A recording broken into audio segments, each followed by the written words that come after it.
Alright everybody, welcome back as we continue on with the REN Money Game Part 3, part of this Money Game trilogy, alright? Are you ready? I know you are, so let's get into it. Let's go. It's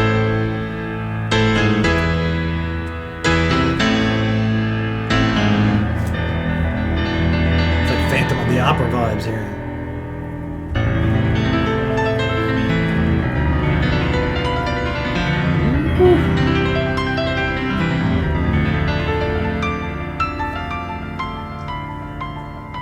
What's this?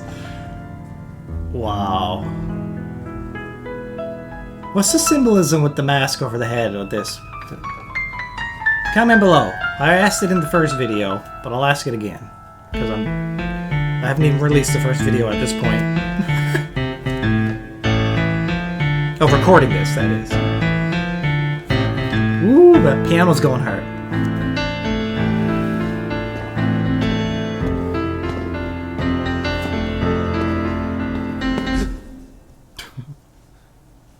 What the frig is going on here?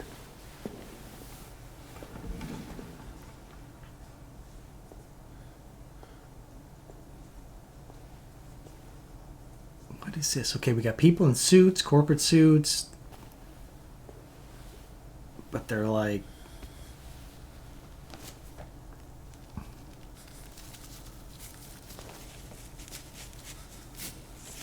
Okay, finally waking up and looking at yourself in the mirror and realizing what you've become, I guess. Or what you are.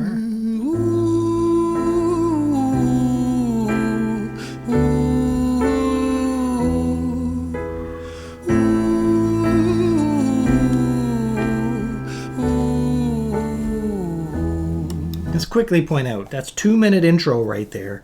But yet it captivated you, right? Like the piano and the visuals here, or what's going on. That's beautiful. That's beautiful cinematography. Is that the right word for it? I don't know. Whatever you call it when you make the visual part of a music video. Love it. All right, let's go.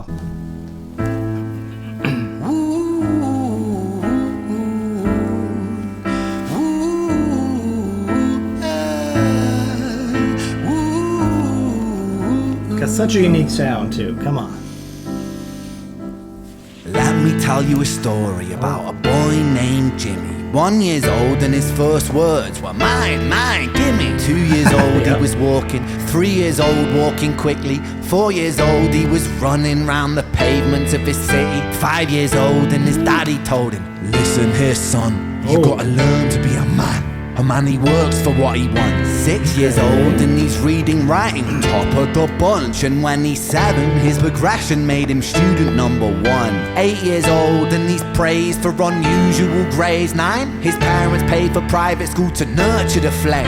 10, he's real. Okay. He's going off here now, singing. Okay, let's tell us this little story. So we're gonna get another story in this one, which is amazing. I love his other ones where he took us on just a story, basically.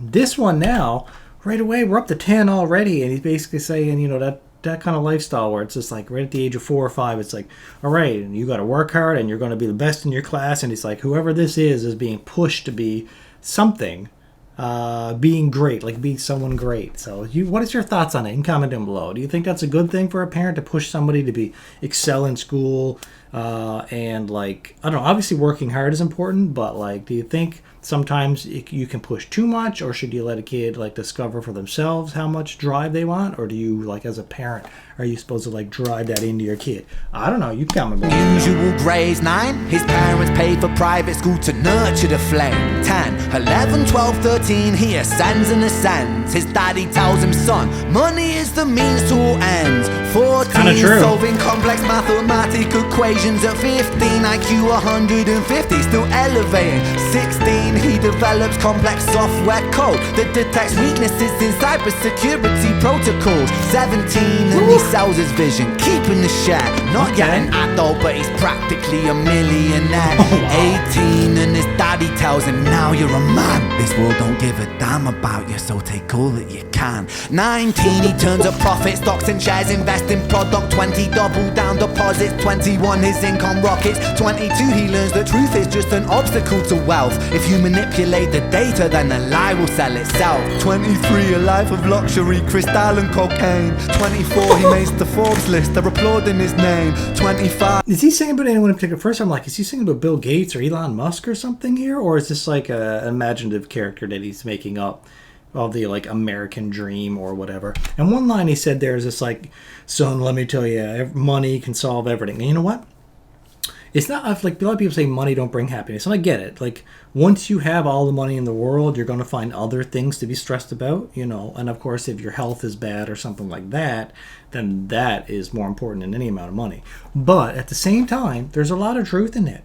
Like when I look at my life and I'm like, okay, if I were to write down, I don't know, every problem I currently have in life, I'm pretty sure every one of them could be solved with money. If I had more money, I'd be able to wipe them all off my list, and then I'd be like, okay, so now what would be my problem?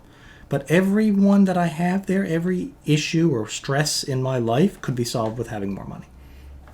So they say more money, more problems, but I don't know. You can comment below, let me know if I'm full of it.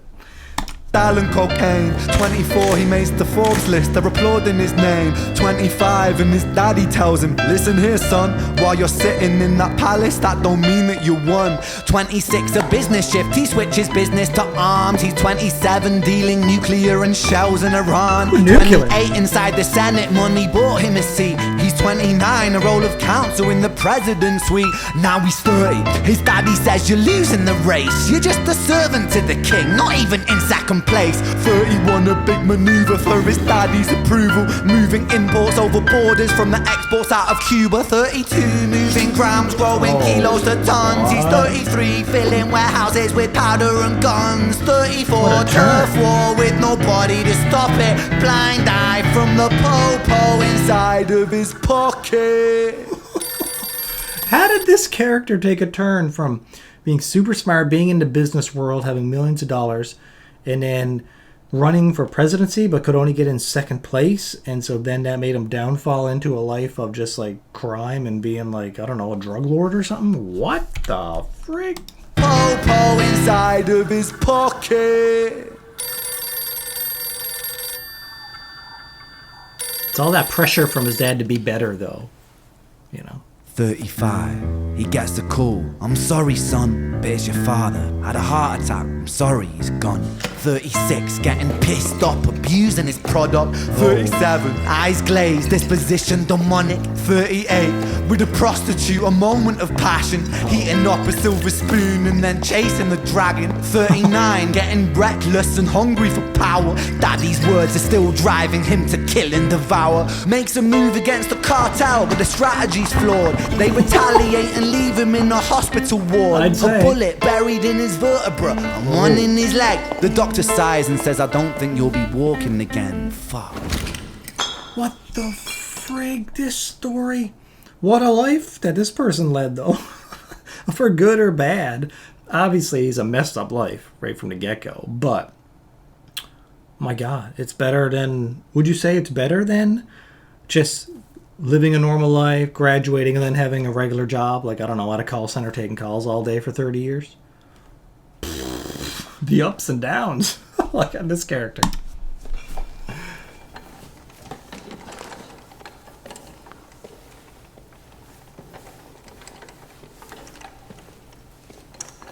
Now he can't walk anymore. Took some bullets because he messed with the cartel. My God. Now he's got a lot of time to reflect on his life, I guess. His dad's gone out of the picture, so now what's he going to do? What's he, 36, 37 now? Oh.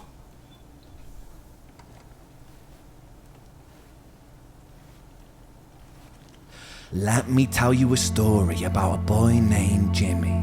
He was 40 and he cursed the words, mine, mine, gimme. 41 he wasn't walking, 42 not walking quickly. Ooh. 43 never running round the pavements of his city. Ooh. 44 inside a palace with a mountain of gold, but those riches turn to rubble when perspective evolves. Weighing heavy on his conscience is the value of gold. Lamborghini for a life, trading money for souls.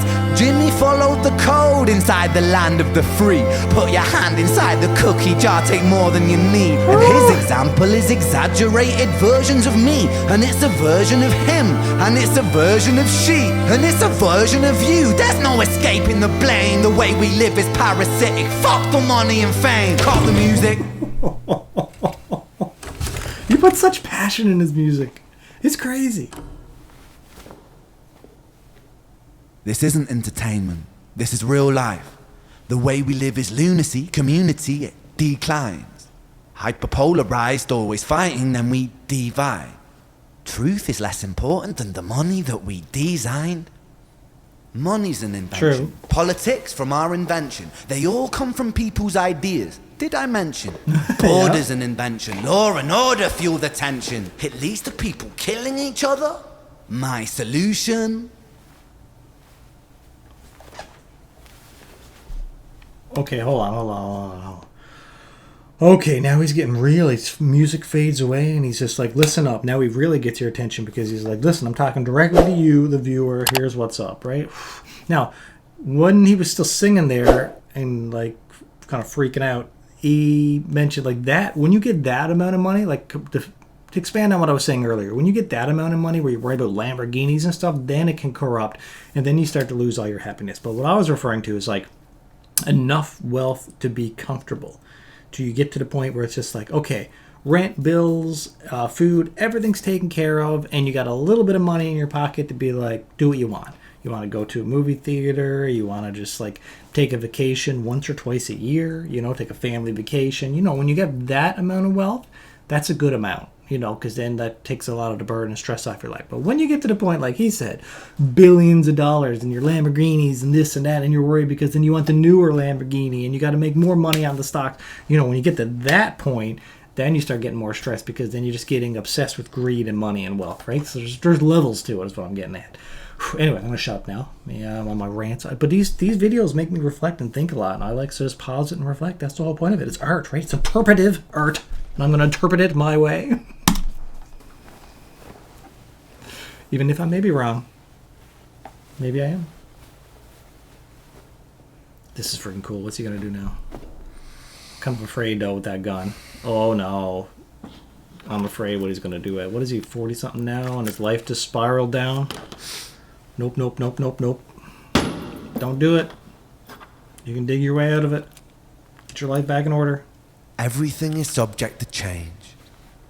We could build utopias if individuals were taught to use their brains.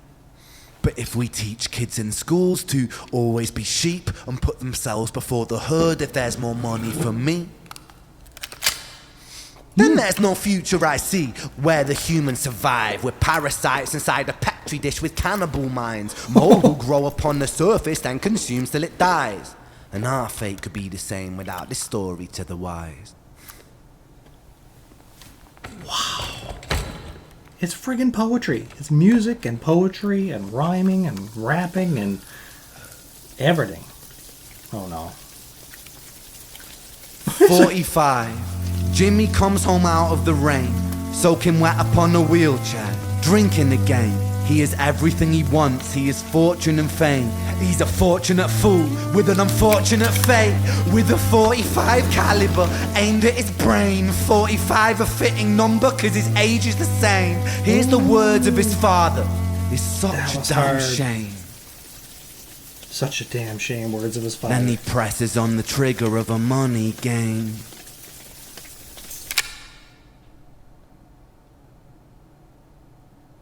Oh my god. Alright everybody, that last one was friggin' intense. And it was like a story and it had me captivated for the whole 9 minutes. See, that's how it's done. Loved it. And in the end, it's like he just hears his father's words and the way they relate to 45 caliber to the friggin' he's 45 years old and it like wraps up his life and he's just like this downward, upward spiral and chaos of a life. Comment below, let me know what you thought of it. You want more REN? Let me know what REN to do in the comments down below because REN always blows my mind. Peace and love, everybody. I'll see you in the next one. All right, take care.